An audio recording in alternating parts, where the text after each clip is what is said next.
پوشیدن لباس هر رنگ که باشه مشکل نداره، هر رنگ که باشه.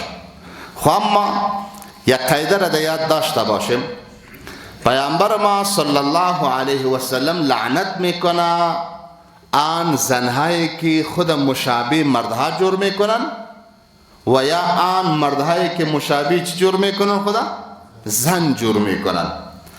پس قاعده شریعت به ما ای هست، توصیه شریعت، که ما مردها و زنها نباید از لباس و از فیشن استفاده بکنیم که مشابه مردها مشابه زن شون و زنها مشابه چی شون؟ مرد شون. بعضی لباس ها هست که او لباس مخصوص زن است، به طور مثال لباس سرخ. علی لباس سرخ پوشیدن کسی که بپوشه مردم فکر زن میکنن سرش، مشابهت با زنان میآید.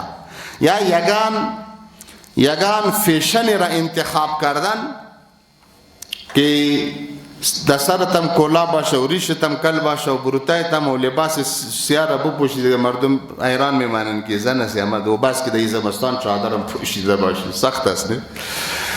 زنم فیشن نکنه که مثل که سابقم بود و والی هم یگان تا که پتلون است و کرتی است و شناخته نمیشه که این بچه است یا دختر است.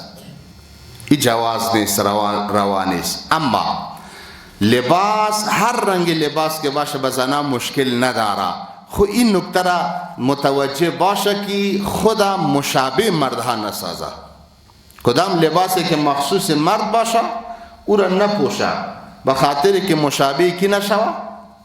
مشابه به مردها نشوه. دیگه مشکل نداره که هر رنگ باشه. فقها نوشته میکنن لا بأس، به لباس سفید پوشیدن مشکل نداره، خو این را متوجه باشه که با مردها مشابهت نباید داشته باشه.